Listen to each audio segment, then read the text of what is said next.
There was a time when anyone would tremble upon hearing the name John D. Rockefeller. Not only was he the world's first billionaire, he's one of the richest people in human history with a fortune equivalent to over $400 billion today. His empire, Standard Oil, became the most dominant monopoly in the world by brutally crushing competitors, taking control of multiple industries, and treating business as if it was war. Here's what life was really like for the boy who rose from desperate poverty to become the most powerful businessman in America. If you use these to fall asleep, hit subscribe so you don't miss any. Comment where you're at and the time, too. Kind of fun seeing all the different places. Someone from Iceland commented once, and I had to Google what time zone that even is. We're heading to the 1800s in a minute. First, though, get comfortable. Seriously, take a second. Adjust whatever needs adjusting. You're not going to want to move once we start. It's pre-dawn in upstate New York, 1845. The bitter cold seeps through the cracks in the wooden walls of the farmhouse. You're stirring, awake on your corn husk mattress, the scratchy wool blanket barely keeping the chill at bay. Your body knows it's time to get up. Farm work waits for no one, not even a 6-year-old kid. The first thing that hits you is the hunger. Not the normal kind of hunger you might feel now lying in your comfortable bed. This is the hollow, constant ache of someone who never quite gets enough food. Your stomach is making that weird gurgling noise again. You're John D. Rockefeller, and right now you're about as far from a billionaire as humanly possible. The floor is ice cold against your bare feet as you climb out of bed. No central heating here, just a faint glow from the kitchen hearth that barely touches the corners of the house. Your breath comes out in visible puffs. A rooster crows outside, and you hear your mother already moving around, probably saying her morning prayers. The Rockefellers are strict Baptists. God comes before. Breakfast always. John, time to fetch water. Your mother's voice calls from the kitchen. She sounds tired.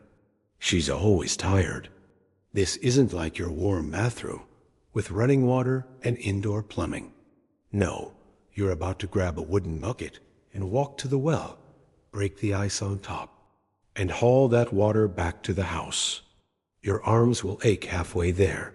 Your fingers will go numb, but if you don't do it, nobody drinks or washes today.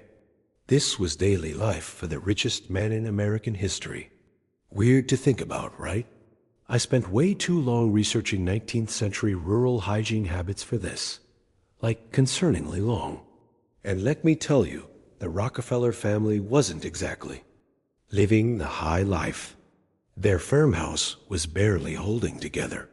The clothes they wore were patched and repatched, and everybody was hungry pretty much all the time.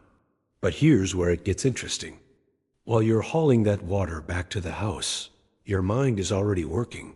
Even at 6 years old, you're thinking about money differently than other kids. Like when you found that turkey nest in the woods last week. Remember that? You followed a wild turkey through the trees, watched where it went, and discovered its eggs. Most kids would have just taken the eggs for breakfast, but not you. You carefully gathered them up and brought them home to hatch. Why? Because a few turkeys could be sold for more than a bunch of eggs. You're already thinking about investments, about delayed gratification, about growing wealth. At 6, John, did you collect those eggs like I asked? Your mother's looking at you, dark circles under her eyes. Yes, Mom. And I've been thinking you say, your voice small but determined. If we let some hatch, we could raise more turkeys and sell them at market for more money. She gives you a tired smile. Always with the schemes, aren't you? The turkey thing isn't. Just a cute story I made up, by the way. It actually happened. Little John Rockefeller was shussling poultry before most kids learned to tie their shoes, and he sold those turkeys for a tidy profit, then immediately started thinking about how to grow that little bit of money. So what made John different? Why was this kid destined to become absurdly, disgustingly rich when his neighbors were all stuck in the same poverty? Part of it was his father, but not in the way you might think. Where's father? You ask already. Knowing the answer, your mother's face tightens. Business, she says simply. He'll be back when he can. The adults call your father Devil Bill behind his back. And it's not just because of his charm. William Avery Rockefeller is what people in the 1840s politely called a scoundrel. What they less politely called a complete waste of skin. He's off somewhere right now, selling fake medicine to desperate people, calling himself Dr. William Livston. He peddles bottles of mysterious liquid that supposedly cures cancer, fixes broken bones, makes you irresistible to the opposite sex, and probably whitens your teeth while it's at the it. Imagine growing up knowing your dad is basically a con artist. That's John's childhood. He said he'd be back with money, your mother says, but her voice lacks conviction. Sometimes Bill does come back with money. He'll show up in the middle of the night, roaring drunk, tossing candy to the kids and pressing cash into your mother's reluctant hands. He'll stay for a week, maybe two, being loud and charming and filling the house with his presence. Then he'll vanish again, sometimes for months. Your stomach rumbles as you chew on a piece of dry bread for breakfast. Your father's been gone for 6 weeks now. The money he left behind ran out 3 weeks ago.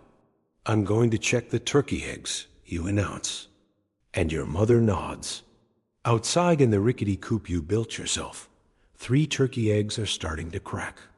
You watch, fascinated, as tiny beaks poke through. This is literally your investment hatching in front of you. Your mind races with calculations. Not how much you can sell them for, how many more you could breed, how long it would take to double your money. You're 6 years old, standing in the freezing cold, watching turkey eggs hatch and thinking about compound interest. That's not normal, dude. The weirdest part, while Bill is off being the worst, John develops an almost obsessive honesty. Like, the moral pendulum swung completely in the opposite direction. His mother drilled religious values into him, and he took to them with scary intensity.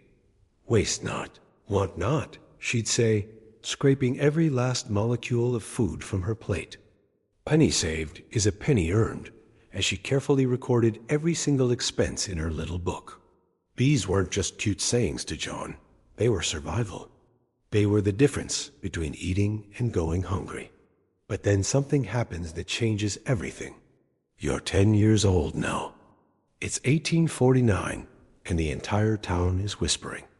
Your father has been accused of something bad, something involving a young woman. The details are kept from the children, but you see your mother crying when she thinks no one is looking. Within days, you're packing your meager belongings. The family has to leave town. The disgrace is too much. Where are we going? You ask your mother. Moravia, she says.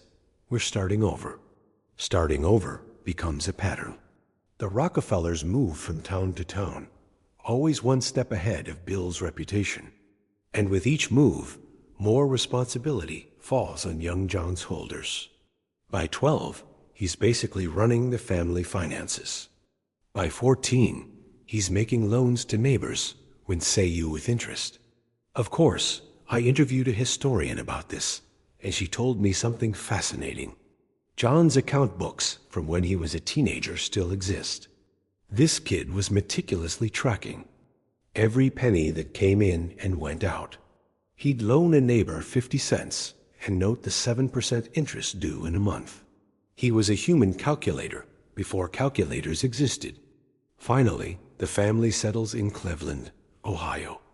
It's 1855, and you're 16 years old. Your father's visits have become even rarer. He has another family now, a whole secret wife and life that your mother doesn't know about. She never will. To find work, you tell your mother one evening. Real work. You've been helping on the farm, selling turkeys, doing odd jobs for years. But college isn't an option. There are 5 kids in the family now, and someone has to put food on the table. That someone is you. What kind of work, John? Sheesks. You straighten your carefully mended jacket.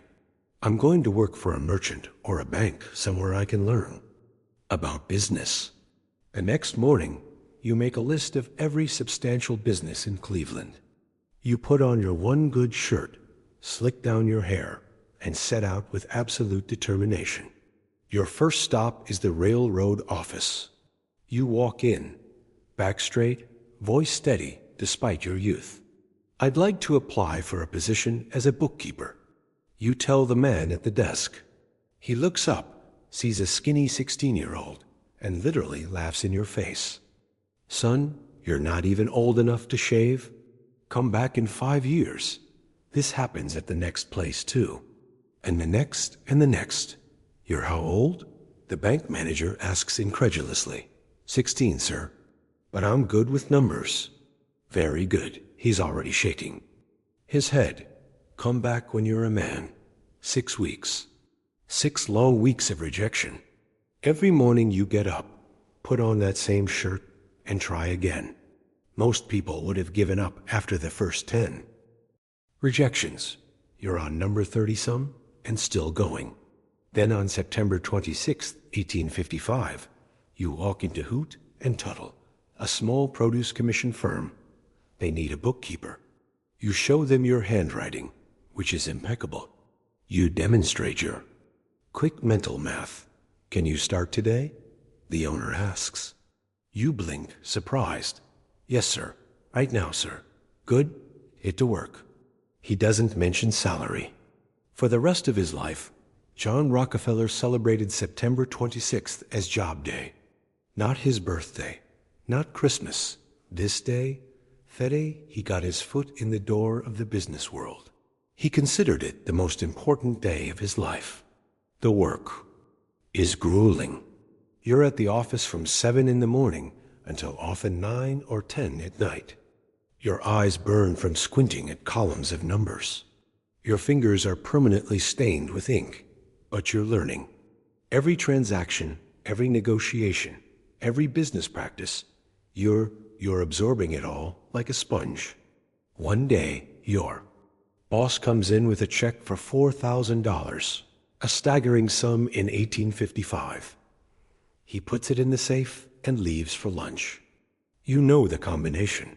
When he's gone, you open the safe just to hold the check in your hands.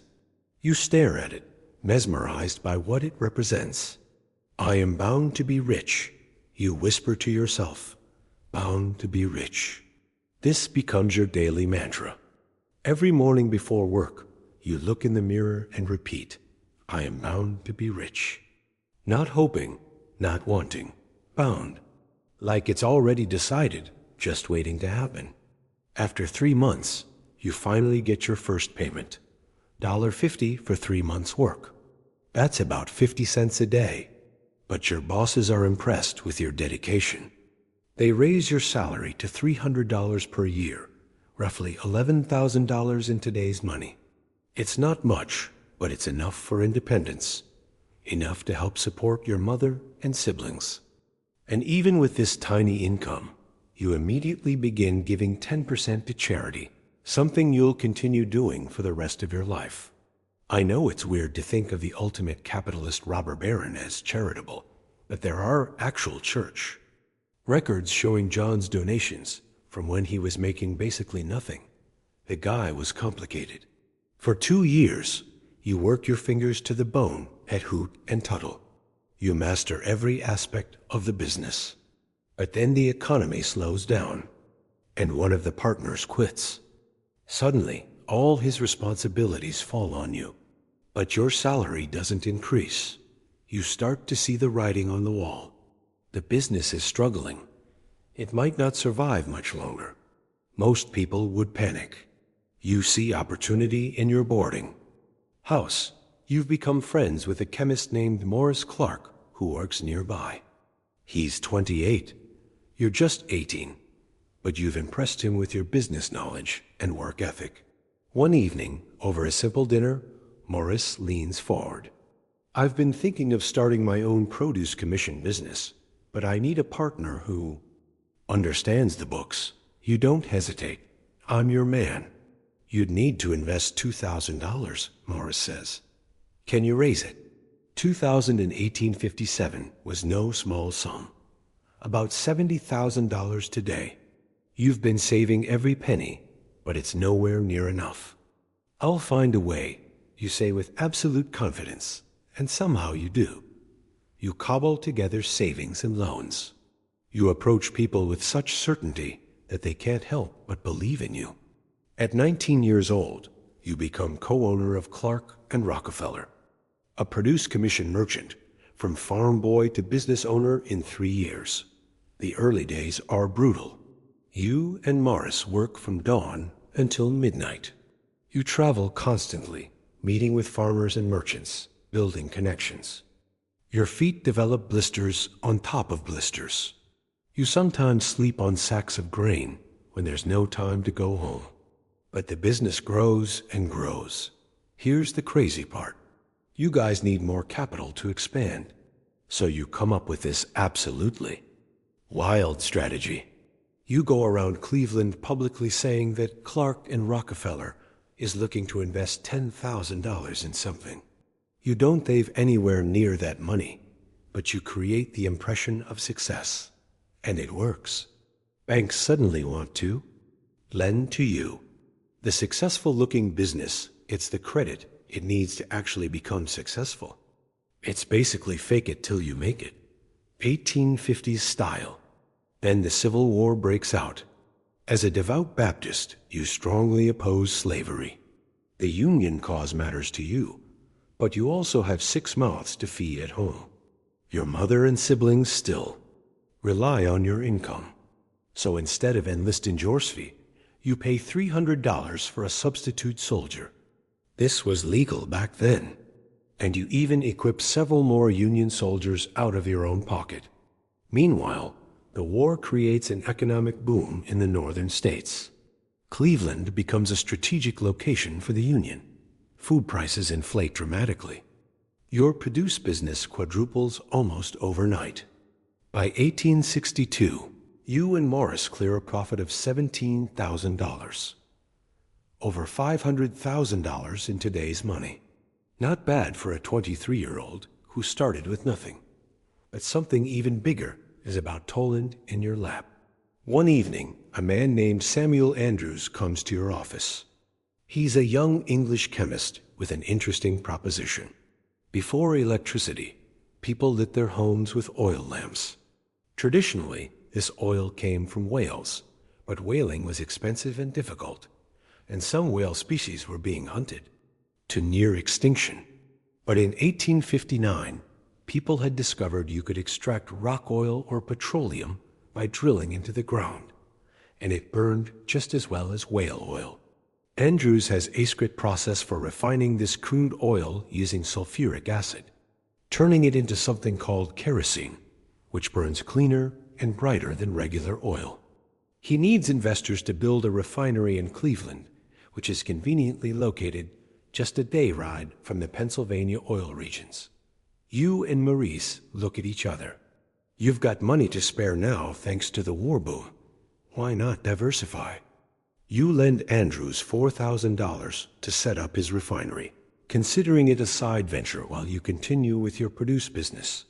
But within a year, something unexpected happens. The oil refinery starts making more money than your main business.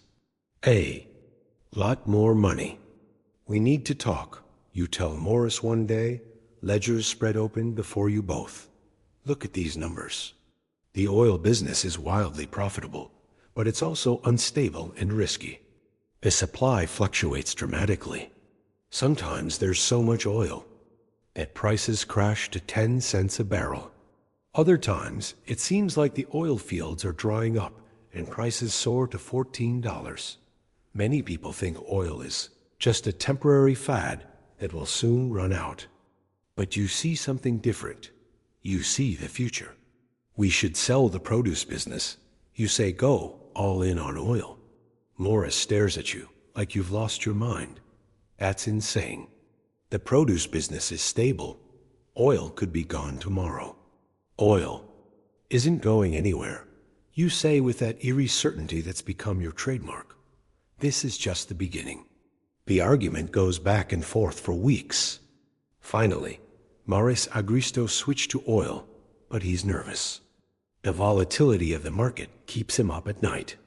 And then in 1865, after a particularly rough patch in the oil business, Maurice reaches his breaking point. I want out, he tells you. Buy my share. The price he names is $72,500, about $135 million in today's money. It's a fortune. And to buy him out, you'll need to go into significant debt. Everyone thinks you're crazy to take on this risk. The oil business is too unpredictable, too dangerous. You could lose everything. But that same day, news arrives from Pennsylvania. A massive new oil field has been discovered. The market is about to be flooded with crude oil. Most refiners see this as a disaster. Prices will crash again. You see it differently. You see opportunity where others see catastrophe. I'll buy your share, you tell Maurice, your voice steady. Despite the fear you're feeling inside, you're 26 years old. You've just gone all in on one of the riskiest industries in America. And now you need to find a way to crush your competition if you want to survive. The foundation of the world's greatest fortune was about to be laid. And it all started with that scared, hungry kid on a corn husk mattress. But how John Rockefeller went from ambitious young businessman to the most feared monopolist in American history. That's where things get really interesting. The morning sun filters through the window of your small Cleveland office. It's 1867, and you're staring at your ledger books with intense concentration. You've renamed the company Standard Oil, and you're plotting domination while most of your competitors are just trying to survive. This is what's wild about John Rockefeller. While everyone else saw the oil business as chaotic and unpredictable, he saw patterns, opportunity. He had this freakish ability to look at the same market everyone else was looking at and see something completely different. You push back from your desk and walk to the large map on your wall. Small red pins mark every competing refinery in Cleveland. Blue pins show the railroad routes. Green pins indicate your growing network of buyers and suppliers. To you, this isn't just a map. It's a battlefield. Mr. Rockefeller, your clerk knocks softly. Mr. Flagler is here to see you. And this is where the story takes a turn. Henry Flagler enters your office, and you immediately stand to greet him. He's about 10 years older than you, impeccably dressed, and radiates confidence. But there's something else about him. A certain ruthlessness and high size that matches your own. John, he says with a firm handshake, I've been looking at your operation. Impressive for a young man. Thank you, you reply, gesturing for him to sit. But I have plans for much more. What most people don't realize is that Rockefeller didn't build his empire alone. Henry Flagler was just as important to the creation of Standard Oil as John was. The two men were eerily similar, religious, disciplined, detail-oriented. But Flagler had one quality that would change everything. He approached business like it was war. The problem with this industry, Flagler says, leaning forward in his chair, is that there are too many players, too much competition. It drives prices down, makes the whole business unstable. You nod. Exactly my thinking. So what's the solution? Flagler asks, though his smile suggests he already knows your answer. Consolidation, you say without hesitation. One company large. Enough to control the market. Stable prices, predictable supplies. Flagler's smile widens. And who do y'all think should be that company? You don't blink. Standard Oil. Look, I've read through a ton of business histories, and this partnership between Rockefeller and Flagler was genuinely terrifying for their competitors. These guys weren't just trying to build a successful business. They were systematically planning to eliminate everyone else in the industry. So it's early 1868, and you're sitting in your office with Flagler, mapping out a strategy that would make the Chevalier blush.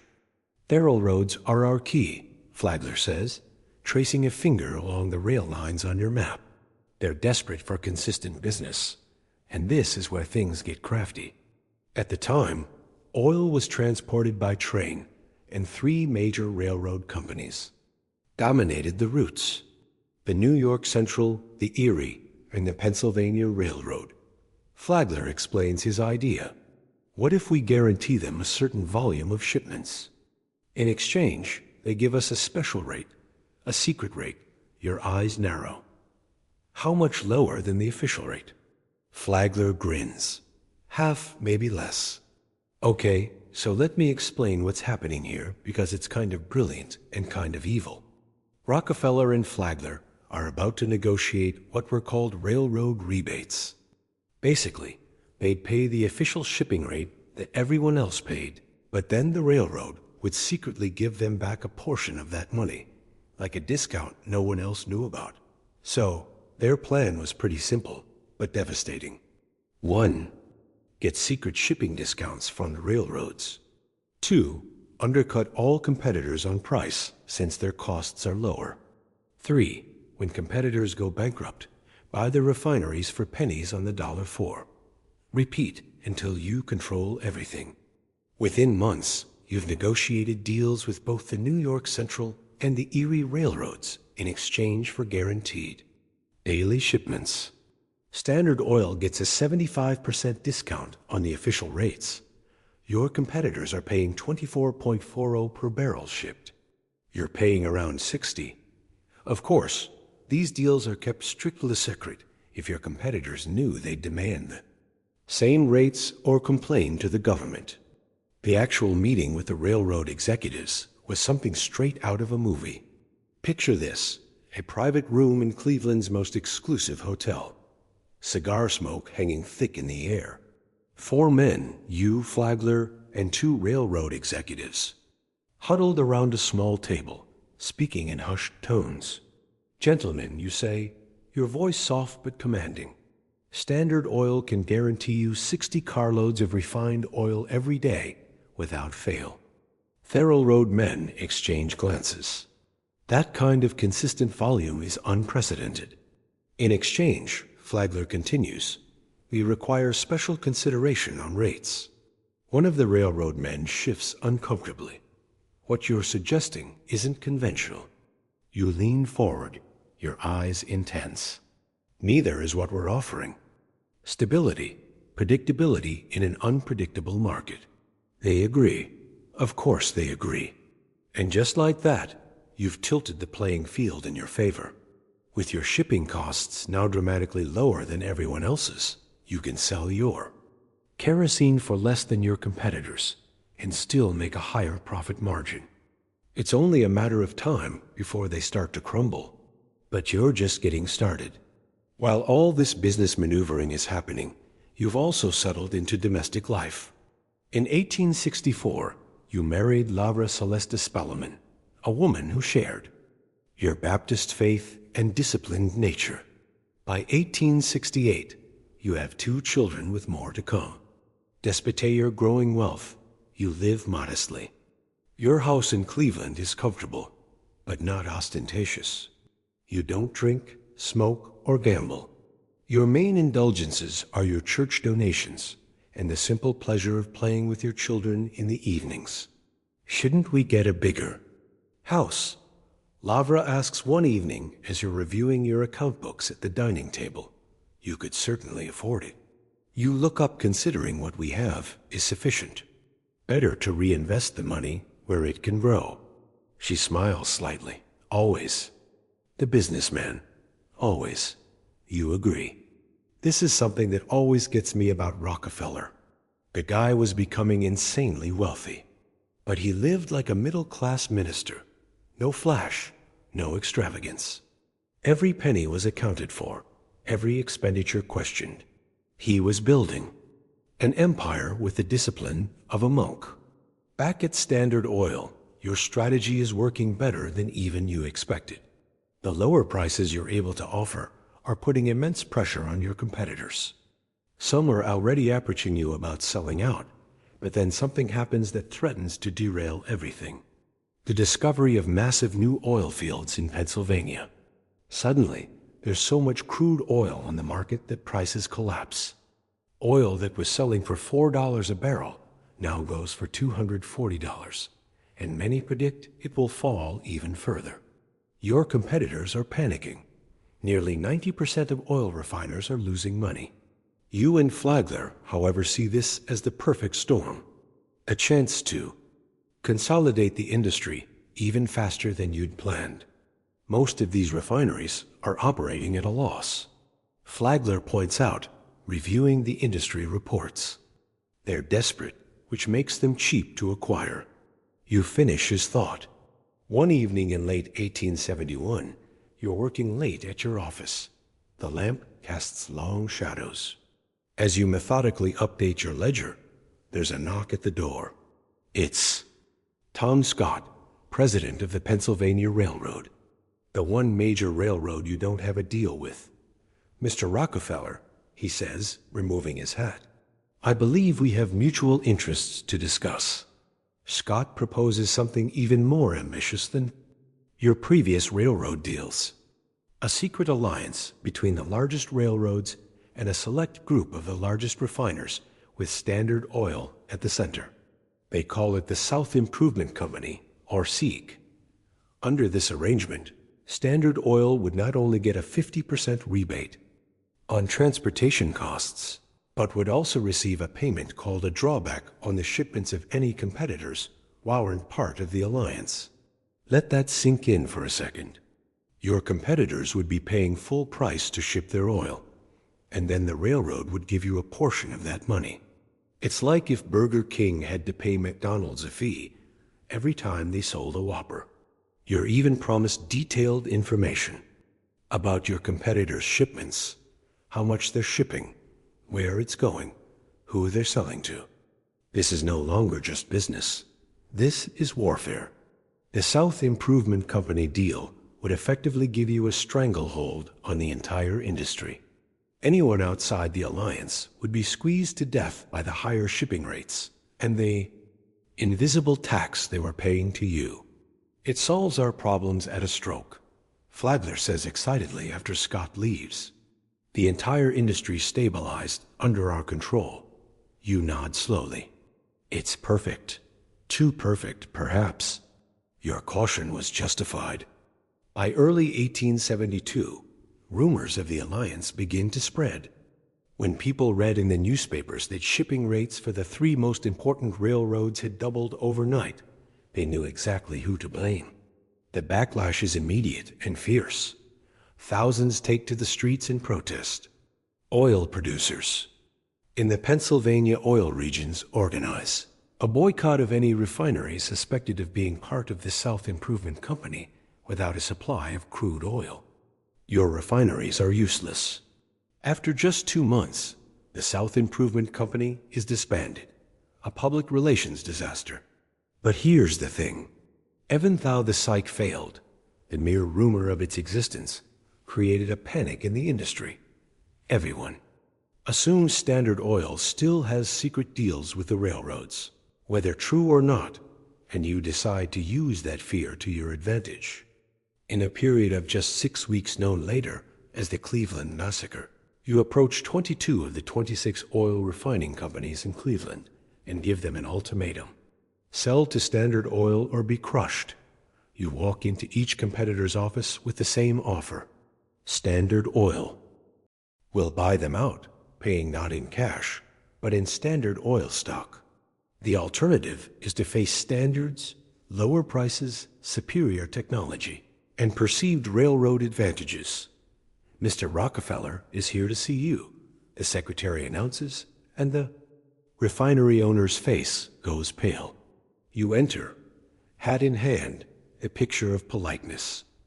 Good afternoon. I think you know why I'm here. The refiner owner, a man named Reynolds, who you've known for years, gestures to a chair. John, let's not dance around it. You're buying everyone up. Consolidation is the future, you say calmly. This industry can't survive with dozens of small refineries undercutting each other. Reynolds laughs bitterly. So instead, one big refinery will undercut us all until we're gone. You open your briefcase and remove some papers. I'm prepared to offer you $45,000 for your refinery, paid in Standard Oil stock. Reynolds' eyes widen. His refinery is worth at least $150,000. That's robbery. That's the future. You correct him. Your refinery is losing money every day. How long can you keep operating at a loss? 6 months? A year? And what will your refinery be worth then? You slide the papers across his desk. Standard Oil stock, on the other hand, will only increase in value as we grow. Reynolds stares at the papers for a long moment. And if I refuse, your expression doesn't change. Then we wish you the best of luck competing in the new market. We don't know exactly what went down in these meetings, but we do know the results. Within those 6 weeks, 22 out of 26 refineries in Cleveland sold to Standard Oil, most for a fraction of their actual value. Whenever anyone sold out, you gave them only 2 options. Sign a contract prohibiting them from ever re-entering the oil business, or join Standard Oil as an employee or partner. Many chose to join, which meant you now had the brightest minds in the industry working for you instead of against you. By mid-1872, you'd achieved something unprecedented. Standard Oil now controlled 85% of Cleveland's oil refining capacity. You'd gone from 1 refinery to 22 in less than 3 months. The funniest part about all this, John was only 33 years old. 33. While most guys his age were still figuring out what to do with their lives, he had already built the foundation of one of the greatest business empires in history. But just as you're consolidating your Cleveland dominance, disaster strikes on September 18, 1873. A financial panic hits Wall Street. The stock market collapses. Banks fail across the country. The U.S. economy plunges into a depression that will last 6 years. For the first time, oil prices drop not because of oversupply, but because of collapsing demand. Standard Oil has to temporarily shut down all but 2 of its Cleveland refineries. By 1874, a single barrel of oil is trading for just 48 less than the cost of the wooden barrel it's stored in. It seems like the entire industry might collapse. But unlike your competitors, Standard Oil has carefully managed finances, excellent credit with banks, and modernized efficient refineries. Even in these bleak conditions, you're still able to operate at a small profit while others bleed money. And as always, you see opportunity in crisis. You call Flagler into your office. One cold January morning in 1874, the streets of Cleveland are nearly empty. Businesses closed or operating at reduced hours. The Depression has left the city, like much of America, in a state of economic paralysis. Henry, you say, spreading a map on your desk. It's time to expand. Flagler looks at you like you've lost your mind. Expand now in the middle of a depression. You trace your finger across the map, touching Pittsburgh, Philadelphia, New York. Everyone is struggling. Refineries in these cities are operating at a loss, burning through their reserves just to stay alive, which means they're cheap. Flagler says slowly, beginning to understand. Exactly, you nod. We've conquered Cleveland. Now we take the rest. And that's exactly what you do. You initiate a nationwide be-out campaign. And whenever anyone is reluctant to sell, you resort to the same indirect tactics that worked in Cleveland. You buy up all the available barrels so competitors can't package their oil. You reserve all available railroad capacity so they can't ship their product. You use your railroad connections to get their shipping rates raised to ruinous levels. Then, when they're on the verge of bankruptcy, you swoop in with an offer to save them by buying them out at a steep discount, of course. Picture this scene. A small refinery owner in Pittsburgh sitting in his cold office. It's been weeks since he's received a shipment of barrels for his refined oil. His workers are idle. The banks won't extend more credit. His wife has already pawned her jewelry to keep the business afloat. Then you walk in impeccably dressed despite the economic depression. Calm, confident. "I understand you're having some difficulties," you say, removing your gloves. The refiner owner looks up, his face haggarded. "You engineered those difficulties. You don't deny it. I've come with a solution." By the time the Depression begins to lift in the late 1870s, Standard Oil controls over half of Pittsburgh's refining capacity, the largest refineries in Philadelphia, and has secured a dominant position in New York as well. To further strengthen your grip on the industry, you begin building a network of pipelines to transport oil. These pipelines reduce your reliance on the railroads and further lower your costs. With these pipelines stretching across eastern United States like tentacles, Standard Oil earns a new nickname among its enemies, the Octopus. And you, John D. Rockefeller, are only just beginning. By your late 30s, you're already one of the wealthiest men in America. And you've laid the groundwork for a monopoly that will soon control 90% of the oil refining in the entire country. The ruthless tactics that built this empire have made you many enemies. The largest newspaper in America calls Standard Oil the most cruel, impudent, pitiless, and grasping monopoly that ever fastened upon a country. But in your mind, you're bringing order to chaos, stability to volatility. You're not destroying the oil industry. You're saving it from itself. You stand at your office window watching the snowfall on Cleveland. Your competitors fear you. The public is beginning to hate you, but you're convinced that what you're doing is not just good business. It's your divine calling, Mr. Rockefeller. Your secretary interrupts your thoughts. "Mr. Flagler needs to see you immediately. There's a situation with the Pennsylvania Railroad." You turn from the window, straightening your jacket. "Tell him I'll be right there." The battle for complete control of America's oil industry is about to enter its most vicious phase. And at its center stands you, the quiet, religious man who treats business like war. The clock on your office wall shows nearly midnight. You're still at your desk, lamplight casting shadows across the papers spread before you. It's 1877, and the conflict with the Pennsylvania Railroad has reached a breaking point. You tap your pencil against the ledger. For years, the railroads have been essential to your business. Now they're becoming a liability. "Mr. Rockefeller," your assistant knocks softly. "Mr. Flagler asked me to give you this." He hands you a telegram. Tom Scott, president of the Pennsylvania Railroad, has done something unforgivable. He started building his own oil refineries. So you say quietly, folding the telegram, "War it is." For Thorough Road companies, the oil industry had been a tremendous source of business. But as Standard Oil began laying its vast network of pipelines, the railroads faced the terrifying prospect that their most important customer was making them obsolete. So Tom Scott decided to fight back by entering the oil business himself. Bad move. You gather your top executives the next morning.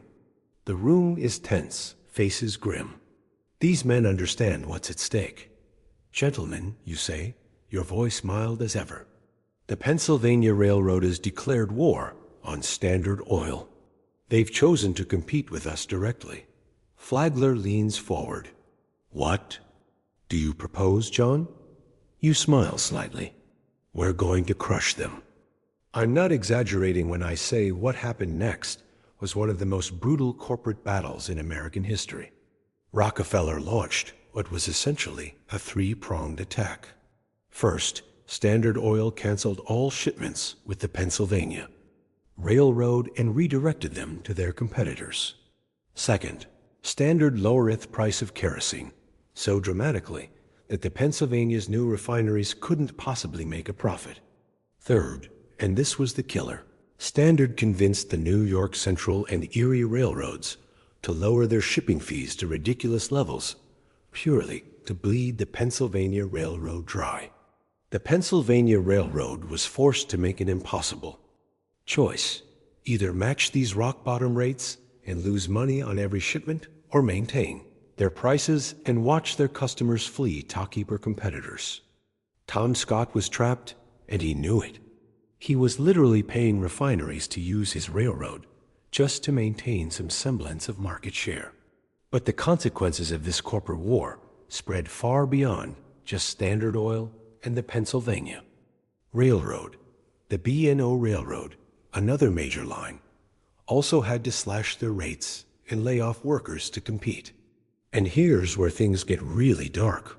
In July 1877, with wages cut by 20% and workers being laid off by the hundreds, railroad employees across the country went on strike. It turned violent almost immediately. Have you seen the papers? Flagler bursts into your office one morning, his face pale. You look up calmly. I have. The headlines scream about riots in Pittsburgh. Strikers have torched Pennsylvania Railroad property. 500 freight cars, 120 locomotives, and 27 buildings are now smoldering ruins. Dozens are dead. And while you didn't directly cause this violence, your business tactics helped set the stage for it. Flagler paces nervously. This is getting out of hand, John. Perhaps we should ease the pressure. But you see an opportunity, even in this chaos. The Pennsylvania Railroad is more vulnerable than ever. Now is not the time to relent. You say, now is the time to end this. A few days later, Tom Scott, once the titan of the railroad industry, sends a representative to your office. The Pennsylvania Railroad is ready to surrender. You orchestrate a massive deal with all the major railroads. Standard Oil will give the Pennsylvania Railroad 47% of its shipping business. The New York Central, the Erie, and the B&O will share the rest. In exchange, you demand a very large secret rebate on the Pennsylvania's rates, detailed information about competitors' shipments, and 20 cents for every barrel that passes through any of the railroads. The railroads have no choice but to agree. By 1879, Standard Oil effectively controls the entire oil industry and has tremendous influence over the railroads as well. But there's an unexpected consequence of your victory. Tom Scott, broken by his defeat, suffers a stroke shortly after. The deal is signed. He dies within a year, and this creates a powerful enemy for you. Scott had been a mentor to a young Andrew Carnegie, who is now the dominant force in the American steel industry. Carnegie blames you for Scott's death and vows revenge. The king of oil versus the king of steel, two of the wealthiest, most powerful men in America, now locked in a bitter personal rivalry.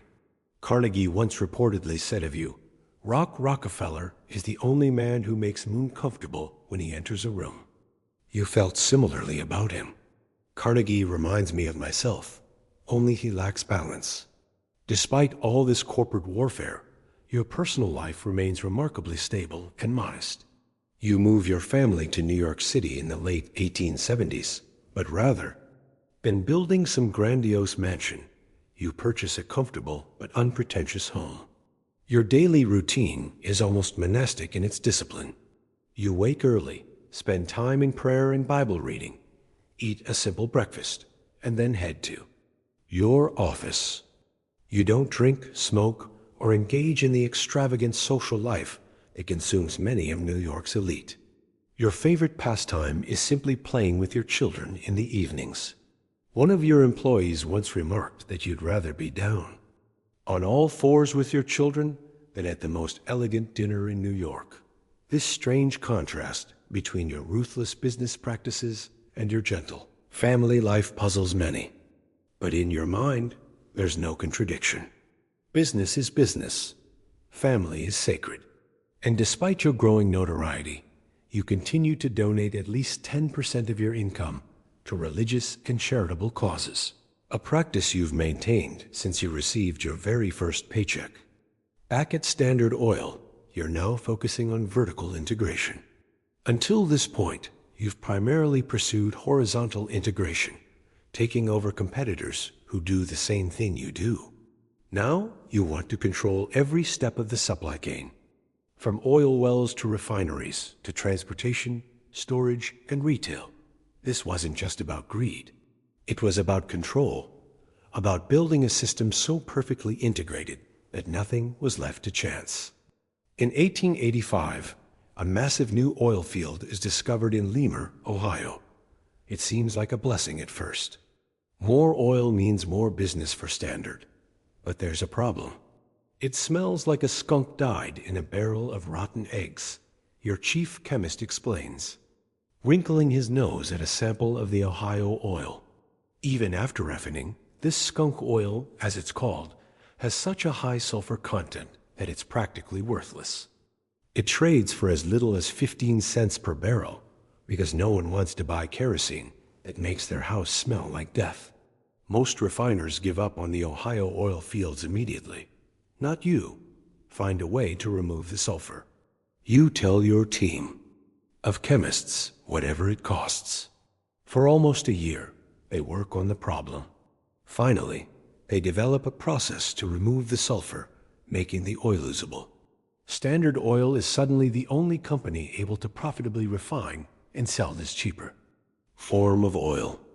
This gives you a massive advantage when a few years later, oil begins to be discovered in massive quantities throughout the Midwest and Southwest in Oklahoma, Texas, Kansas, and California. And this ties into another major development, the rise of the automobile. As cars begin to replace horse-drawn carriages, the demand for gasoline, previously considered a waste product of the refining process, skyrockets. Once again, your foresight pays off spectacularly. While others were focused solely on kerosene for lamps, you'd built an empire that was perfectly positioned to fuel the automotive revolution. By the 1890s, Standard Oil controls approximately 90% of all oil refineries and pipelines in the United States. Your personal wealth has grown to unimaginable levels. And yet, the larger Standard Oil grows, the more enemies it creates. Small businessmen crushed by your tactics. Politicians offended by your power. Journalists outraged by your monopolistic practices. You start to take a more hands-off approach to the daily operations of Standard Oil, delegating more responsibilities to trusted lieutenants. Part of this is strategic, by distancing yourself personally from some of the company's more aggressive tactics. You create a buffer between yourself and public criticism. But it's also practical. The empire has grown too vast for any one person to manage directly. Standard Oil now has operations in multiple states and countries, thousands of employees, and a dizzying array of subsidiaries and associated companies. Mr. Rockefeller seems tired today. One of your secretaries whispers to another as you pass by. You pretend not to hear, but it's true. You're approaching 50. The stress of building and defending your empire is taking its toll. You've developed digestive problems, and your hair has fallen out completely. Despite being one of the richest men in the world, you now subsist primarily on crackers, milk, and a few simple vegetables, all your stomach can handle. But even as your personal involvement in day-to-day operations decreases, your wealth continues to grow at an astonishing rate. With Standard Oil's near total dominance of the oil industry and the increasing importance of oil in the American economy, money flows into your coffers in ever-increasing amounts. You begin to think more seriously about how to manage this vast fortune. For a man as methodical as you, simply piling up wealth for its own sake isn't satisfying. There must be a purpose, Applin, a system. That's when you hire Frederick Gates, a Baptist minister, to help you manage your philanthropic activities. It's an unconventional choice, a minister rather than a financial expert, but it proves to be brilliant. Years later, when asked who the greatest businessman you ever met was, you'll point to Frederick Gates. Gates helps you organize your charitable giving and make strategic investments that grow your non-oil wealth substantially. He also serves as a mentor to your son, John D. Rockefeller, Jr., who's now finishing his education at Brown University. Together, Gates and Jr. begin to transform your haphazard personal investments into a systematic portfolio that will eventually multiply your fortune far beyond what even Standard Oil could generate. One of their most significant investments is in iron ore. On Gator's advice, you purchase vast tracts of the Msabi Range in Minnesota, which contains some of the richest iron deposits in North America. This puts you in a collision course with Andrew Carnegie, who needs iron ore for his steel mills. The rumor spreads that you're planning to build your own steel mill to compete directly with Carnegie. It's not true, at least not yet. But the mere possibility terrifies Carnegie. Mr. Rockefeller, your secretary, interrupts your thoughts one afternoon. Mr. Carnegie's representative is here to see you. The meeting that follows leads to one of the most lucrative deals in American business history. Carnegie agrees to buy a minimum of 600,000 tons of ore from your mines every year and to transport it exclusively through your railroads. In exchange, you agree never to enter the steel business, and Carnegie gets a secret rebate on the ore. Ironically, similar to the railroad rebates that helped you build Standard Oil, the deal is so profitable for both of you that a wall of silence descends. Around it, neither of you wants competitors or the government to know just how much money you're making. But someone else has noticed the immense potential of this partnership. J.P. Morgan, the most powerful banker in America. Morgan sees an opportunity to create something even bigger than Carnegie Steel or Standard Oil. He envisions a steel monopoly that combines Carnegie's mills with their iron ore mines and several other major steel companies. One winter morning in 1901, Morgan sends a representative to meet with you. Mr. Morgan would like to discuss the purchase of your Msabi Range holdings, the man says. You surprise him by replying, "He should speak with my son about that." Morgan is initially dismissive of having to negotiate with your 7-year-old son. He assumes Junior will be an easy mark. But when Morgan meets with Junior and bluntly asks, "What's your price?" Junior isn't intimidated. "Mr. Morgan," he says calmly, "I think there must be some mistake. I did not come here to sell." "I understood. You wish to buy." By insisting that Morgan name the price first, Junior gains the upper hand in the negotiations. Morgan, taken aback by the young man's composure, has to reconsider his approach. Eventually, Morgan offers $88.5 million in U.S. Steel stock for your iron ore holdings, the equivalent of over $3 billion today. You accept, and U.S. Steel becomes the first billion-dollar corporation in American history, and you now own a substantial portion of it. While all this is happening, Standard Oil continues to grow more powerful and more profitable. The rise of the automobile has turned gasoline from a waste product into liquid gold. Your empire now spans the globe with operations in Europe, Asia, and the Middle East. But as the 19th century gives way to the 20th, a new threat emerges. The progressive movement led by journalists and politicians determined to break the power of monopolies sets its sights on Standard Oil. They call men like you robber barons, industrial monarchs who've built empires through questionable means. The press portrays you as a cold, calculating villain who crushes smaller businesses without remorse. The irony is that as these attacks intensify, you're actually less and less involved in the day-to-day operations of Standard Oil. You're in You're 60s now in semi-retirement, focused more on your philanthropic activities than on business. But to the public, you are Standard Oil, and Standard Oil is increasingly seen as the enemy of the common man. One evening, you're sitting in your library reading the latest newspaper articles about yourself. They're not flattering. Father Junior enters the room, concern on his face. Have you seen what they're saying? You fold the newspaper calmly. I have. Doesn't it bother you? He asks. You consider the question for a moment. The public will form its judgment. If that judgment is just, I have nothing to fear. If it's unjust, you shrug. Well, I've faced worse. But privately, you're concerned. The political winds are shifting. There's talk of new anti-rust legislation, of presidential candidates promising to break up monopolies like Standard Oil. And there's one journalist in particular whose work is causing you significant discomfort. Ida Tarbell. Tarbell's father was one of the independent oil refiners who went bankrupt during Standard Oil's rise to power. Now she's writing a devastating expose of your business practices, publishing it in monthly installments that the American public devours eagerly. What makes Tarbell's work so damaging is that it's meticulously researched. She's not just slinging mud. She's revealing actual documents, testimony from former Standard Oil employees, details of secret deals and strong-arm tactics that had previously been hidden from public view. Your policy is never to respond directly to critics, so Tarbell's accusations go unchallenged.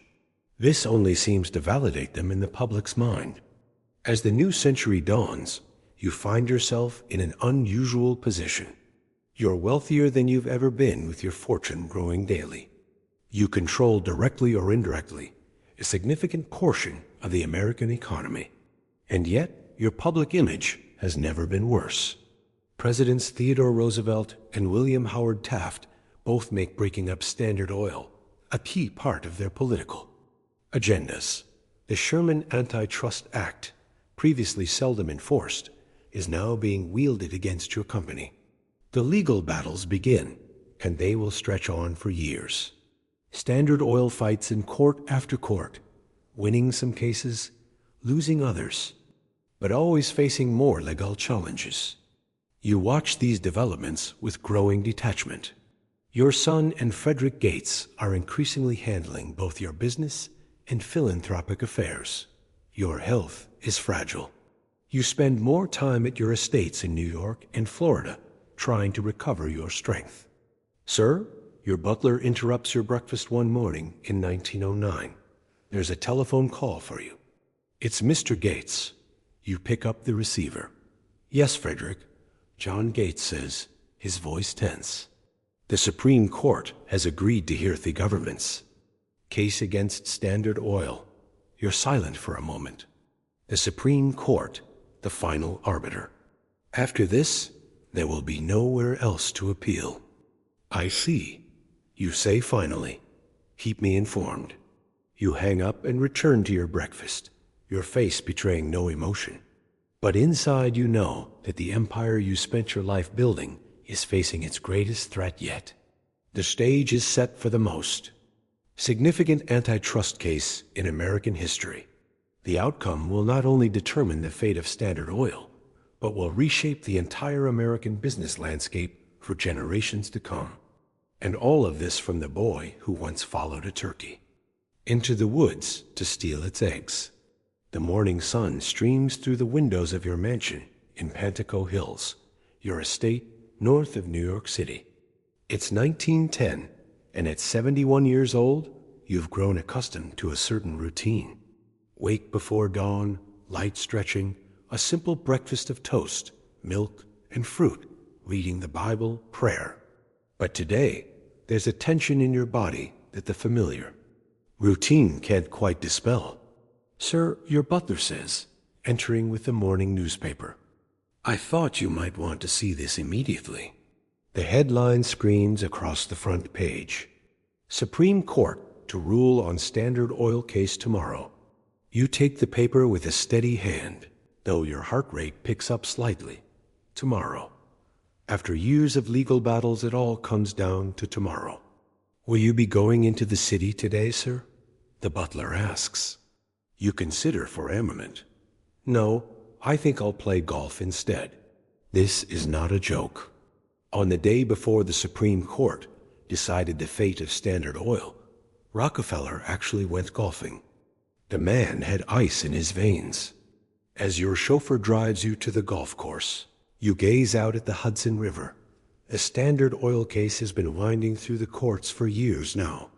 President Theodore Roosevelt, who called men like you malefactors of great wealth, made breaking up your company a personal crusade. The government's lawsuit alleges that Standard Oil has violated the Sherman Antitrust Act by monopolizing the oil industry and restraining trade. The evidence against you is substantial. Records of railroad rebates, predatory pricing, corporate espionage, and secret ownership of supposedly independent competitors. Your lawyers have fought brilliantly at every turn, but you've known for some time that the tide of public and political opinion has turned against you, against monopolies in general. At the golf course, your regular partners are waiting. Wealthy men like yourself, though none quite as wealthy. Big day tomorrow, John. One says as you approach, you smile pleasantly. Every day is a big day when the Lord grants you the health to enjoy it. They exchange glances. Your calm in the face of potential disaster is unnerving. You're not worried. Another asks incredulously. You select a club considering worry never solved anything. The Supreme Court will decide as it will. I've done my work. Now it's in God's hands. The funny thing is you meant it. This wasn't just a show for your golf partners. Rockefeller had this almost eerie acceptance of things beyond his control. He'd spent decades building Standard Oil with meticulous planning and ruthless execution. But once something was truly out of his hands, he had this ability to just let it go. The next morning, you're having breakfast when the telephone rings. It's Frederick Gates. John, he says, his voice tight with tension. The court has ruled. You set down your spoon carefully. Go on. They've ordered Standard Oil to be dissolved, broken into separate companies within 6 months. There's a long pause.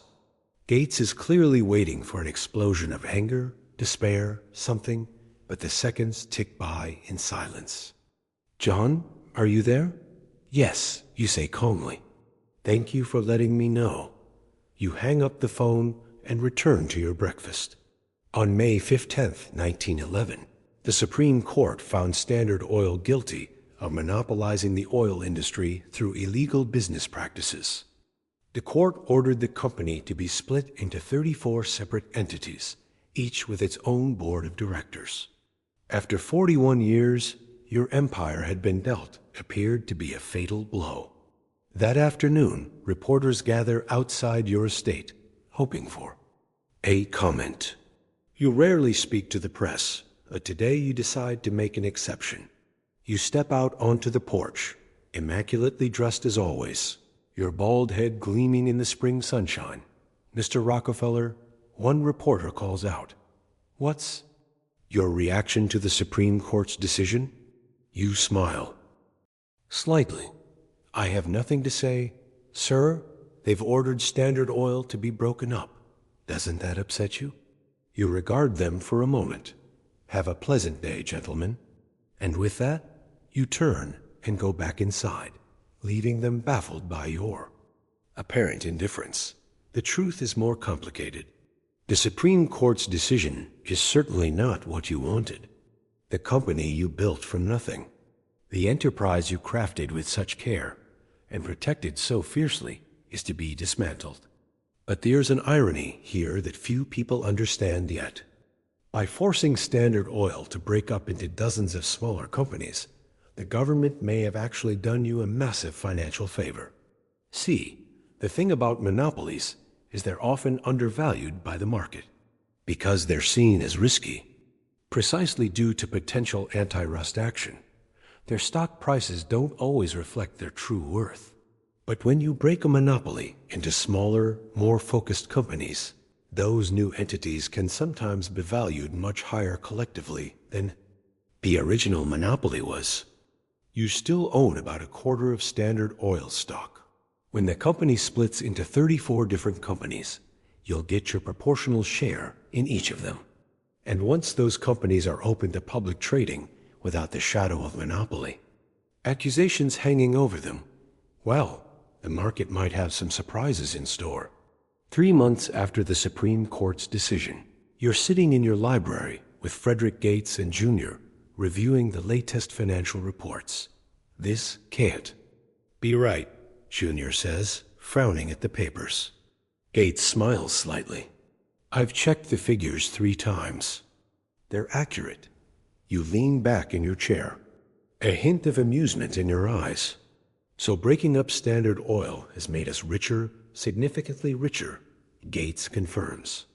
The combined value of your holdings in the successor companies has almost tripled. Since the breakup was announced, the stock market had reacted to the breakup by driving up the value of the newly independent and Paynes. Investors were excited about the potential of these focused, efficient businesses, freed from the legal troubles that had plagued Standard Oil. The government's attempt to punish you had instead made you wealthier than ever. By the end of 1911, your net worth was approaching $900 million, the equivalent of about $25 billion today, adjusted for inflation, and it was still growing. You were closing in on becoming the world's first billionaire. The next day, you're having lunch with Junior, at your city residence. He's 37 now, a serious man with a strong sense of responsibility. Father, he says, setting down his fork, what do you intend to do now? You look at him questioningly about the money. He clarifies. It just keeps growing, even after the breakup. Something needs to be done with it. You nod slowly. This has been on your mind as well. For years, you've been giving substantial sums to various charities and educational institutions. But your wealth is increasing faster than you can give it. Away through these traditional channels. I've been thinking, you say, about establishing a foundation, something permanent, something that will continue the work long after I'm gone. Junior's eyes light up. This is clearly an idea that resonates with him.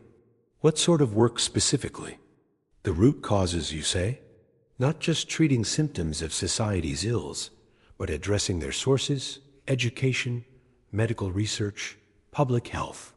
This is actually a pretty revolutionary idea, 4th time. Most wealthy people gave to charity, sure, but usually in a scattered, reactive way. Rockefeller was proposing something much more systematic and forward-looking. 2 years later, in 1913, the Rockefeller Foundation is officially established with an initial endowment of $100 million, over $2.6 billion in today's money. Its mission is ambitious to promote the well-being of mankind throughout the world. You appoint Junior and Frederick Gates to lead the foundation with a board of distinguished citizens, educators, and public health experts to guide its work. Sir, your secretary interrupts one afternoon. Dr. Welch is here to see you. Dr. William Welch, a prominent physician and one of the directors of your foundation, enters your office with an air of excitement.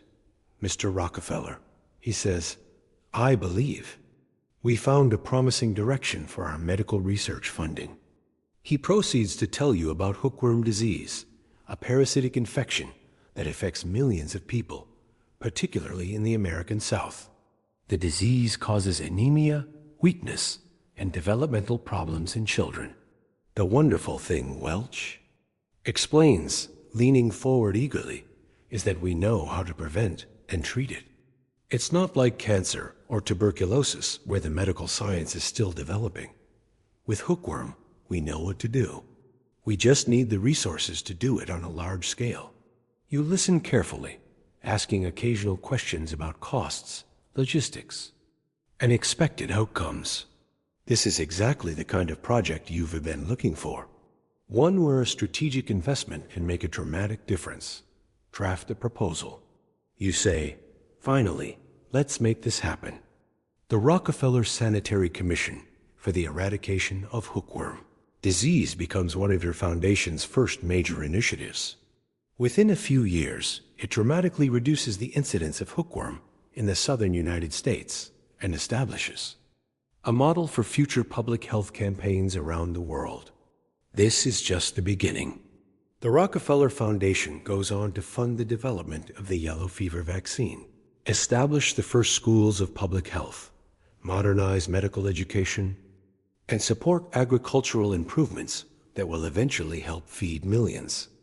Your approach to philanthropy is the same as your approach to business: methodical, strategic, focused on maximum impact. You're not interested in having buildings named after you or receiving public accolades. You want results, Mr. Rockefeller. A reporter asks at a Rari press conference, "Why are you giving away so much of your fortune?" You consider the question. "God gave me my money." You say simply, "I believe the power to make money is a gift from God to be developed and used to thee, best of our ability for the good of mankind." Despite your increasing focus on philanthropy, your wealth continues to grow at an astonishing rate. As successor companies to Standard Oil are thriving in the new automobile-centered economy, your investments in mining, railroads, and banking are generating enormous returns. By 1916, you achieve what no one in history had achieved before. Your net worth passes $1 billion. You are the world's first billionaire. To put this in perspective, your wealth represents about 2% of the entire U.S. economy. Adjusted for GDP, that would be equivalent to around $450 billion today, making you more than twice as rich as anyone currently living. But money means less, and less to you personally. Your lifestyle remains relatively modest. You don't collect art or yachts or palatial homes around the world. Your pleasures are simple: family, golf, and watching your philanthropic work bear fruit. Father Junior says one evening as you sit together in your library, "I've been thinking about the future of our philanthropic work." "Go on," you encourage. "The foundation is doing excellent work globally, but I wonder if we should consider something more focused on individual development. Education, perhaps, but in a different way than the universities we funded." Junior goes on to outline his idea for what will eventually become the General Education Board, focused on improving education at all levels, particularly for disadvantaged communities. You listen attentively, nodding occasionally. Junior has increasingly taken over the management of both your business and philanthropic interests. He's proven himself to be thoughtful, strategic, and deeply committed to using wealth for the public good. "You've given this a lot of thought," you say when he finishes. He smiles slightly. "I had a good teacher." Junior isn't just flattering you. Despite your reputation as a ruthless businessman, you've always been meticulous about education, both your own and others. Throughout your career, you've studied constantly, learning every detail of the oil industry and then of finance and investment. "I'm considering a significant additional donation to the foundation," you tell him. "Perhaps another 100 million. Junior's eyebrows rise. "Even for you, that's an enormous sum." "Are you sure?" he asks. "That would bring your total giving to over $500 million. You nod. Money is like manure. It's not worth a thing unless it's spread around encouraging young things to grow. This was one of Rockefeller's actual sayings. By the way, the guy had a weird thing for farming metaphors. The next day, you're walking through your garden with your grandchildren. At 77, you still have remarkable energy, though your health has improved significantly since your partial retirement. "Grandfather," one of the children asks, "is it true you're the richest man in the world?" You smile down at her. "I believe the richest person is the one who is content with what they have." She wrinkles her nose. That's not a real answer. You laugh. A surprisingly hearty sound from such a reserved man. "No, I suppose it isn't." You kneel down slightly stiff, but determined to be at eye level with her. Yes, people say I have more money than anyone else, but that's not what matters. What matters is what you do with what you have, whether it's a little or a lot. And what are you doing with yours? She asks innocently. Trying to help people, you say simply. Trying to solve problems that make life harder than it needs to be. This is the great paradox of John D. Rockefeller, a man who built his fortune through ruthless business tactics, who crushed competitors without mercy and manipulated markets to his advantage, was also genuinely committed to using that fortune to improve the human condition. Was it guilt? Religious conviction? A desire to rehabilitate his public image? Probably some combination of all these factors, along with a sincere belief that wealth carried responsibility. As the First World War rages in Europe, your foundation focuses on relief efforts, particularly in Belgium, where millions face starvation. Under German occupation, you personally contribute millions to these efforts, working closely with future President Herbert Hoover, who is coordinating American relief work. The war accelerates the demand for oil products, particularly gasoline, for military vehicles. The successor companies of Standard Oil see their profits and your wealth surge even higher. By 1918, as the war draws to a close, you're approaching 80 years old. Your health is surprisingly good for a man who spent much of his middle age plagued by digestive problems and stress-related ailments. You attribute your longevity to a simple diet, regular exercise, and freedom from worry. Worry, you often tell your grandchildren, never accomplished anything. In your sun-filled study at Pantico Hills, you're reading through reports from the various foundations and institutions you've established. The Rockefeller Institute for Medical Research. Later, Rockefeller University is making breakthroughs in understanding infectious diseases. The General Education Board is transforming schools across America. The Rockefeller Foundation is extending its work globally. Frederick Gates enters with a new stack of papers. The latest reports from China, he says, placing them on your desk. The medical college in Beijing is making excellent progress. You nod, pleased. Your philanthropic work has increasingly taken on a global dimension. You believe that advances in medicine, education, and agriculture should benefit all of humanity, not just Americans. And this, Gates adds, handing you a newspaper might interest you. It's an editorial criticizing your charitable giving as an attempt to whitewash your reputation and distract from how your fortune was made. You scan it briefly, then set it aside. Without comment. Such criticisms are nothing new. Many see your philanthropy as mere image rehabilitation. The robber baron trying to buy his way into heaven. But you've long since stopped concerning yourself with public opinion. Your focus now is on ensuring that the vast wealth you accumulated will continue to serve humanity long after you're gone. Frederick, you say, looking up from the papers, I've been thinking about our work in medical research. Yes, I want to expand it significantly. There are diseases we can defeat in our lifetime if we commit the resources. Gates smiles. After decades of working together, he still marvels at your ambition. I'll have the team draft some proposals. You nod, satisfied. The empire you built may have been dismantled, but your legacy is just beginning to take shape. As the sun sets over the Hudson River, casting long shadows across your estate, you stand at the window, contemplating the journey that brought you here. From the poor farm boy with a talent for numbers to the richest man in the world. From Theruthless, architect of America's most powerful monopoly, to one of history's greatest philanthropists. It's been a life of stark contrasts and apparent contradictions. But to you, there's always been a consistent thread.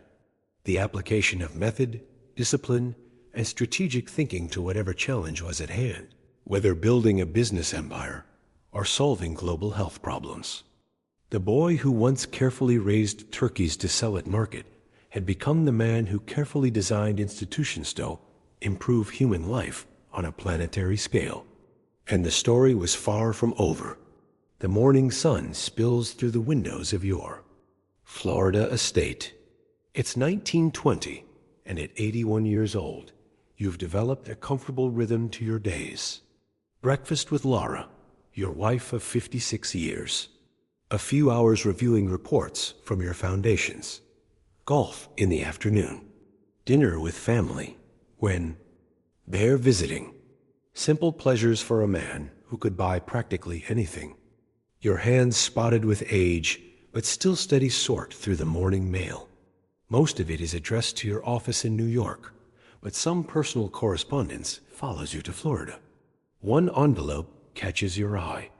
It's from a small Baptist church in Georgia. You open it carefully. Inside is a letter from the minister thanking you for your recent donation that saved their building from foreclosure. You smile slightly. The donation was modest by your standards, just a few thousand, but it meant everything to that small congregation. These quiet, personal acts of charity still give you more satisfaction than the millions you pour into your foundations. John, Lavra calls from the sunroom. Are you joining me for coffee? You tuck the letter into your pocket and join your wife. Lavra has been your constant companion since 1864. She's known you as a struggling young businessman, as the most feared industrialist in America, and now as the world's greatest philanthropist. Through it all, she's remained the same. Practical, devout, unimpressed by wealth or fame. What has you smiling this morning? She asks, pouring you a cup of black coffee. You show her the letter. She reads it and nods approvingly. Sometimes, I think these small gifts do more good than the big foundations, she says. Perhaps, you reply, but the foundations can tackle problems too large for small gifts. This was the dual nature of Rockefeller's philanthropy, the personal and the institutional. He gave away dimes and nickels to people he met on the street, a habit that earned him both affection and mockery while simultaneously funding institutions that would transform medicine, education, and public health on a global scale. The telephone rings, interrupting your coffee. It's Frederick Gates calling from New York. John, he says, his voice tense despite the crackling connection. Have you seen the newspapers? The market is in trouble.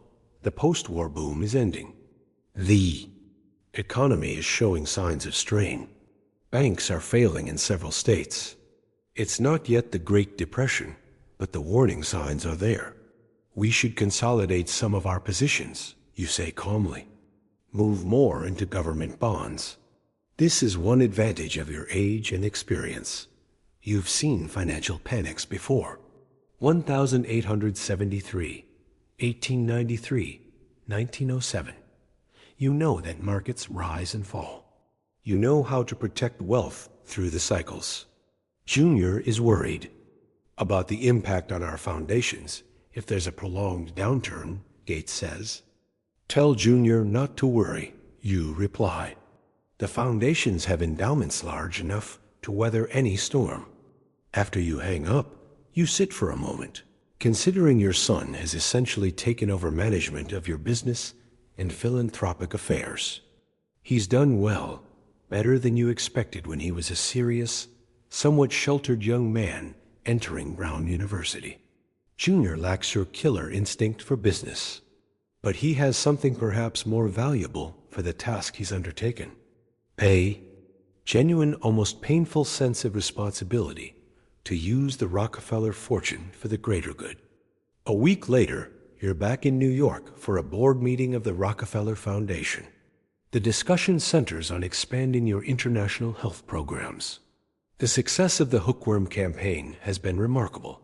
Dr. Rose, one of your medical directors, explains. We've essentially eliminated the disease in the American South. Now, we want to apply the same approach globally.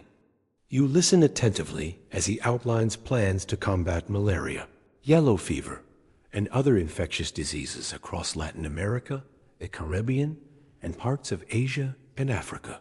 The cost, you ask when he finishes. $25 million over 5 years, he answers. Promptly, some of the board members shift uncomfortably at the figure. It's an enormous sum, even for the Rockefeller Foundation. You nod thoughtfully. If the results will match those of the hookworm campaign, it's worth every penny. Junior, sitting beside you, smiles slightly. He knows you well enough to have anticipated your response.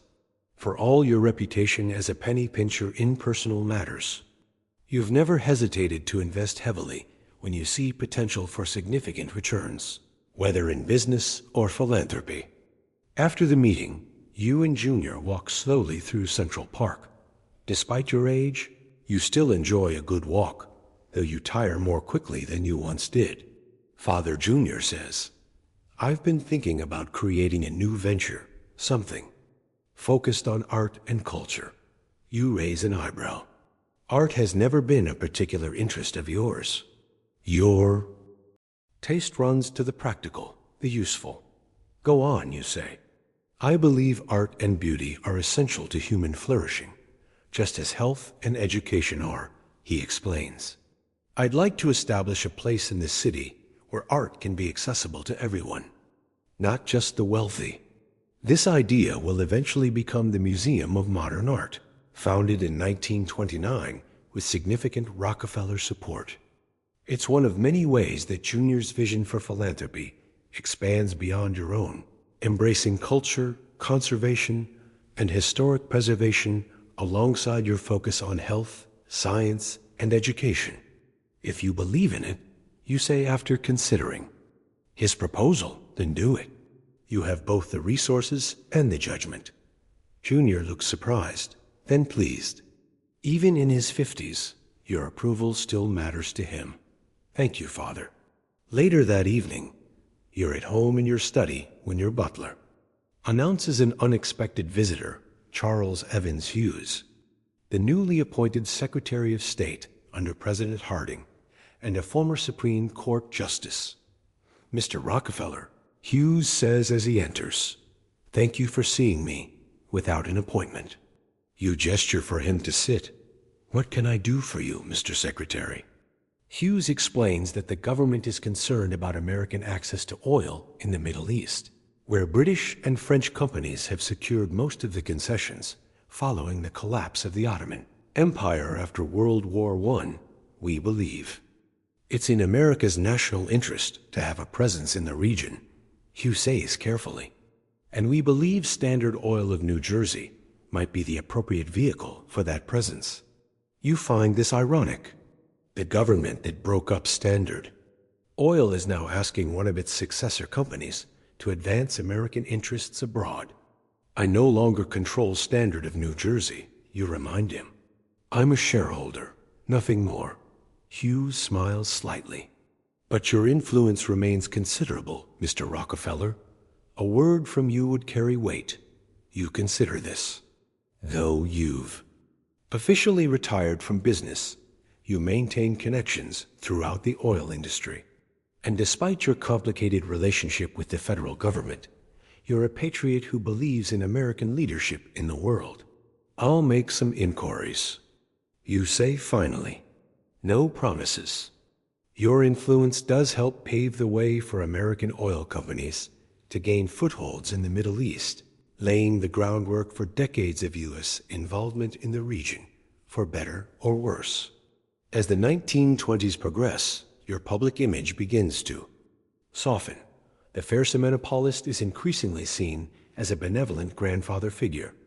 Your practice of handing out dimes to children and adults alike becomes widely known. Photographers capture you playing golf, attending church, or spending time with your grandchildren. Their strategy in this shift, guided by one of America's first public relations experts, Ivy Lee, whom you hired to help rehabilitate your image. But there's also truth to it. You are genuinely devoted to your family, your faith, and our philanthropic work. In 1925, you celebrate your 86th birthday. Gifts and congratulations pour in from around the world. President Coolidge sends his regards. A king of England sends a telegram. Former employees, business associates, and beneficiaries of your foundation send letters by the thousands. All this fuss, you say to Laura as you look over the correspondence. For an old man who just happened to live a long time. She gives you a knowing look. You know very well it's not just for living a long time. You shrug uncomfortable, as always with direct praise. Most of it is the work of the foundations now.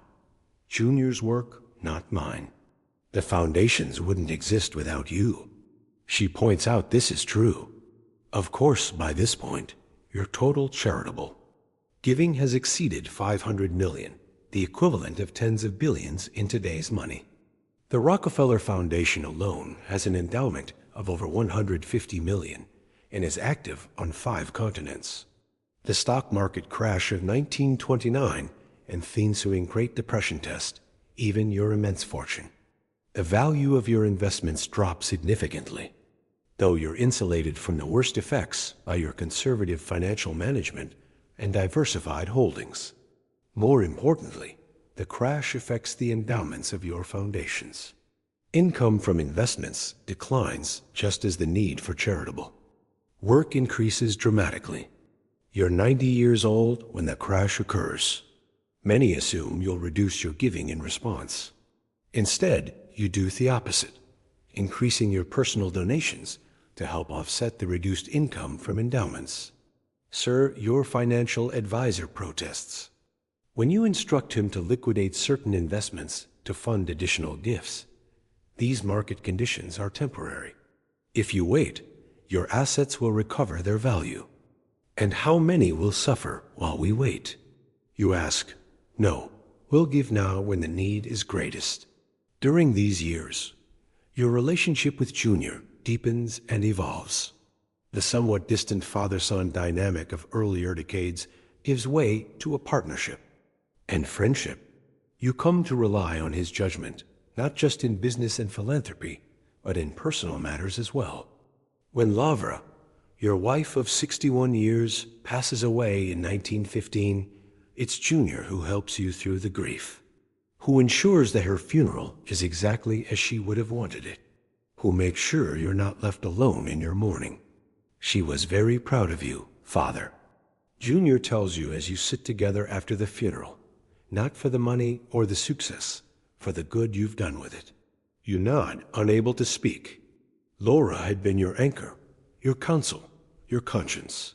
Her faith had helped shape your own.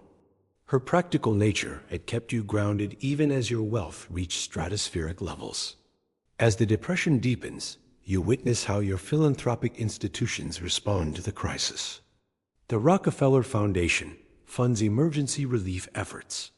The General Education Board helps keep schools open despite plummeting tax revenues. The Rockefeller Institute for Medical Research continues its work producing discoveries that will save countless lives. In 1934, your grandson Nelson Jr.'s son comes to visit you at your Florida estate. He's 26, ambitious, energetic, with a keen interest in both business and public service. He reminds you somewhat of yourself at that age, though with advantages you never had.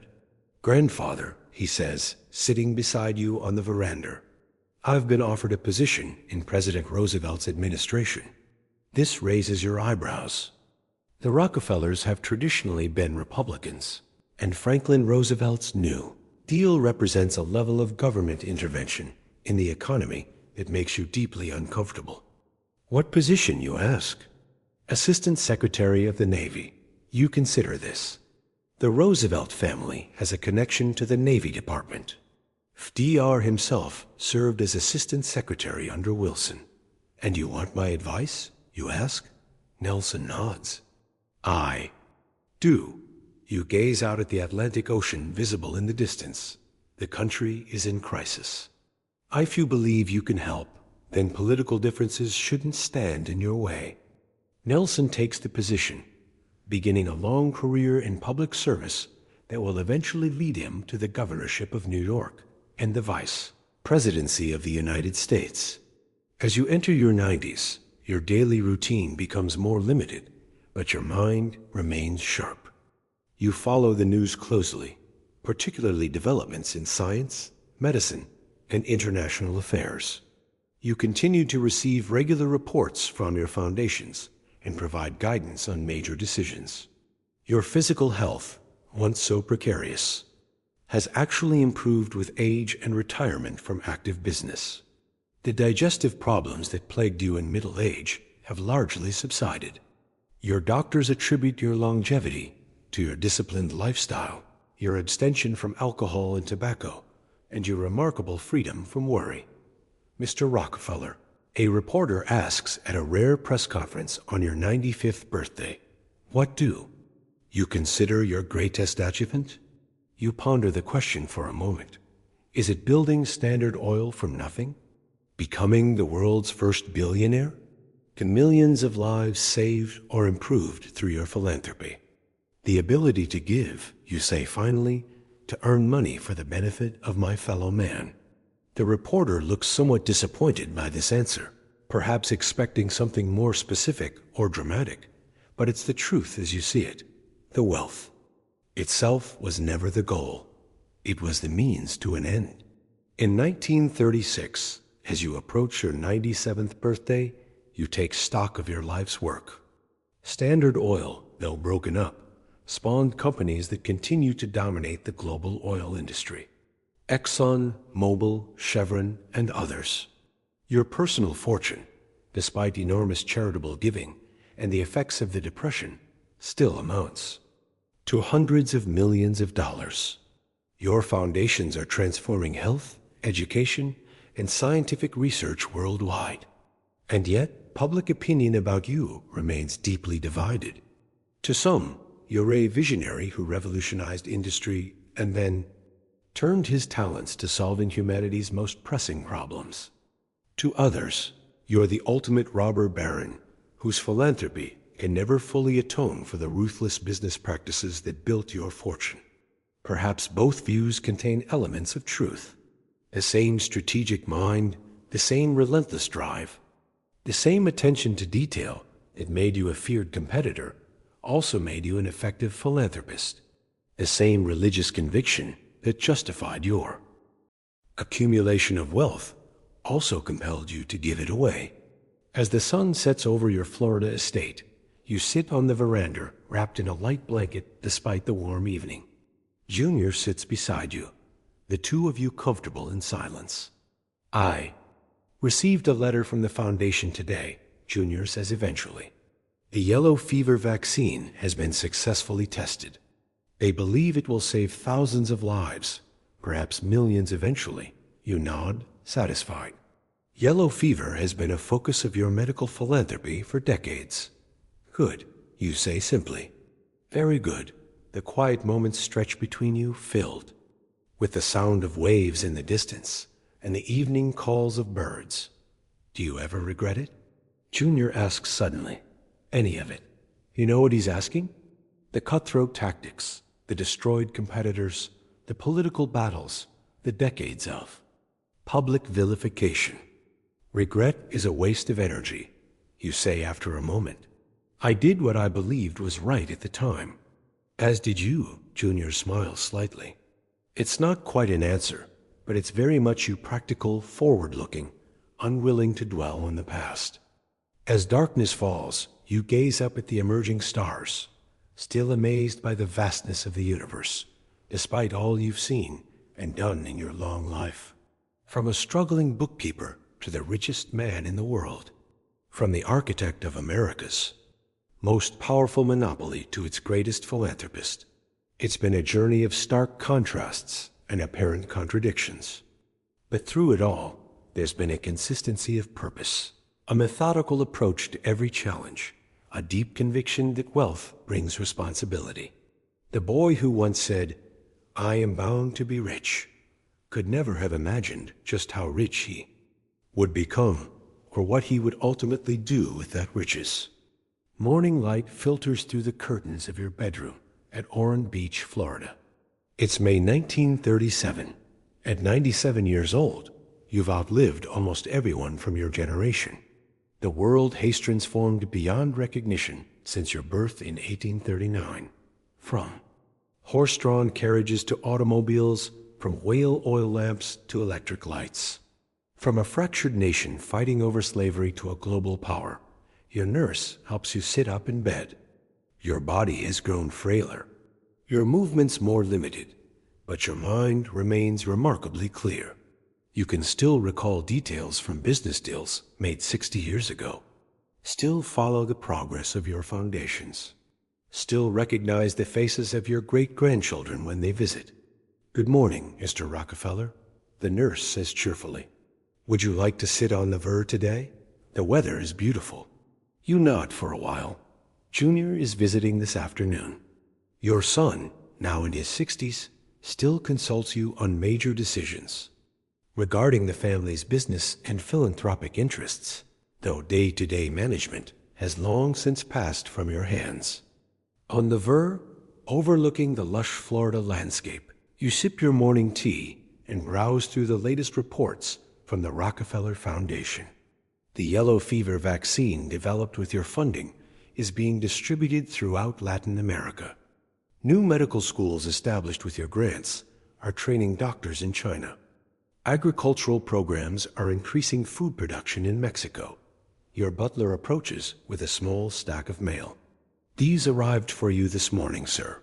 You sort through them slowly. A letter from a former employee, now elderly himself. A note from one of your great-grandchildren, and an envelope bearing the seal of the President of the United States. Inside these, a personal letter from Franklin Roosevelt, thanking you for your foundation's support of polio research. Roosevelt, crippled by the disease himself, has a personal stake in this work. Though you and the President have significant political differences on this issue, you find common ground. Mr. Rockefeller, your butler, interrupts gently. Dr. Haggard is here for your morning checkup. Dr. Haggard, your personal physician for the past decade, enters with his bag. He's a kind man in his 50s who has the difficult job of maintaining the health of someone approaching the century mark. "How are we feeling today?" he asks, taking your wrist to check your pulse. "Well enough," you reply, "though I seem to tire more." Easily, the doctor nods. "That's to be expected, Mr. Rockefeller, but your heart sounds strong, and your blood pressure is remarkably good for a man of your age." After he leaves, you return to the reports, but find your concentration waning. Your mind drifts to the past, not to the business battles or the political fights, but to simpler memories. Your mother teaching you to count pennies at the kitchen table. Your first job as a bookkeeper, Lavra, on your wedding day. Young and full of hope, your children when they were small. "Penny for your thoughts," says a familiar voice. You look up to see Junior standing at the entrance to the veranda. He's arrived earlier than expected. "Just remembering," you say, gesturing for him to sit. Your relationship with Junior has evolved over the decades. The somewhat stern father and beautiful son have become partners, then friends. You've come to respect not just his business acumen, but his vision for philanthropy, which in some ways has surpassed your own. The Foundation Board approved the new public health initiative for Africa, Junior tells you, accepting a glass of lemonade from the butler. Full funding for 5 years. You nod approvingly. Good, very good. And the Museum of Modern Art expansion is proceeding on schedule, he continues. Nelson is taking a particular interest in that project. Nelson Jr.'s son and your grandson has emerged as a force in both the business and cultural worlds. You see in him some of your own drive and ambition, though directed toward different ends. He has a good eye for art, Junior adds, though I can't say I understand all of his modern tastes. This makes you smile slightly. Art has never been your particular interest either.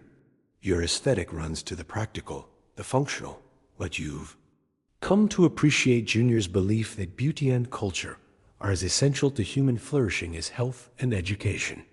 And how is the situation with Standard of California? You ask, referring to one of the successor companies to your old empire.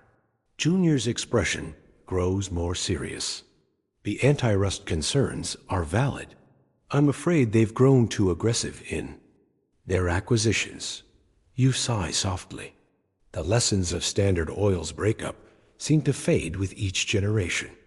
The drive to dominate markets, to eliminate competition, to control rather than compete. It reasserts itself despite the legal guardrails put in place. Remind them what happened to us, you say. Better to adjust course now than face dismemberment later. As the afternoon progresses, you and Junior discuss family matters, foundation business, and world affairs. The situation in Europe concerns you both. The rise of fascism in Germany and Italy, Japan's aggression in China. The world seems to be sliding toward another great war. The foundation should prepare. You tell Junior. If war comes, there will be enormous needs, medical, humanitarian. Junior nods. We've already begun contingency planning. As the sun begins to set, you feel fatigue settling over you. Junior notices your energy flagging. I should let you rest, he says, rising. I'll come back tomorrow. Stay for dinner, you insist. Tell me about the grandchildren. Over a simple meal, Junior updates you on the expanding Rockefeller clan. Your grandchildren and great-grandchildren, their education, their interests, their promise. The family has grown too large for you to keep track of everyone, but you listen with genuine interest. The Rockefeller name, once associated primarily with corporate power and wealth, is increasingly linked to public service, philanthropy, and cultural patronage. Your descendants serve in government, lead charitable organizations, support the arts, and yes, continue to prosper in business. David has a remarkable mind for banking. Junior says of his youngest son, your grandson. Chase has grown significantly under his guidance. David Rockefeller, still in his early 40s, is already making his mark at Chase National Bank, which will eventually become Chase Manhattan, and then J.P. Morgan Chase, one of the world's largest financial institutions. And Winthrop, you ask about another grandson. Junior's expression is more measured, still finding his way. He has potential, but he trails off diplomatically. Not every Rockefeller has your drive or Junior's sense of duty. Some struggle with the burden of the name and the expectations it carries. Some rebel against the family's conservative traditions. Some simply prefer a quieter life away from public scrutiny. The money can be a curse as well as a blessing. You observe. I've always believed that it's something you've witnessed firsthand. Great wealth can distort values, destroy motivation, create a dangerous sense of entitlement. It's why you raised your own children with strict discipline and modesty, despite your vast fortune. After dinner, as Junior prepares to leave, you ask him to help you to your bedroom. The day has tired you more than usual. Father, Junior says as he assists you to your bed. The university in Chicago is hoping you might attend the dedication of the new medical building next month. I told them I thought it unlikely given your health, but promised to ask. The University of Chicago, which you founded in 1890 with an initial gift of $600,000, has become one of the world's premier research institutions. Your total contributions to it have exceeded $35 million over the decades. Send my regrets, you say, and my best wishes. Junior nods, understanding. At 97, travel has become increasingly difficult for you. Your world has contracted to this estate in Florida, with occasional visits to your home in New York when your health permits. Rest well, Junior says, squeezing your hand gently before departing. Alone in your room, you lie awake thinking about the remarkable journey of your life, from that poor farm boy in upstate New York to the richest man in the world, from the most feared businessman in America to one of its greatest philanthropists. Your mind drifts to a memory from childhood, following that wild turkey into the woods, finding its eggs, hatching them, raising the turkeys to sell. Your first entrepreneurial venture at just 6 years old, the beginning of a path that would lead to unimagined wealth and power. Was it all worth it? The battles, the criticism, the periods of illness brought on by stress, the newspaper cartoons depicting you as a monopolistic octopus, the congressional investigations, the Supreme Court's dismantling of your life's work. The answer isn't simple. You created tremendous wealth, not just for yourself, but for the American economy as a whole. You revolutionized the oil industry, making kerosene and later gasoline affordable and widely available. You established philanthropic institutions that have saved millions of lives and educated generations of students. But there were costs as well. Competitors crushed without mercy. Political systems corrupted by corporate influence. Environmental damage from unregulated oil production. The concentration of economic power in ways that sometimes threaten democratic principles. History will have to judge the balance sheet of your life. All you know is that you tried to follow what you believed was right in business, in family life, in giving back. The next morning, you wake feeling unusually weak. Your nurse notices immediately. "I'll call Dr. Haggard," she says, concern evident in her voice. "No need to trouble him," you reply.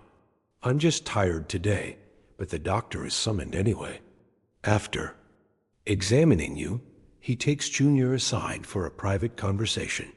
You can't hear what they're saying, but their expressions tell you everything you need to know. Your time is approaching. Over the next few days, family members arrive from across the country.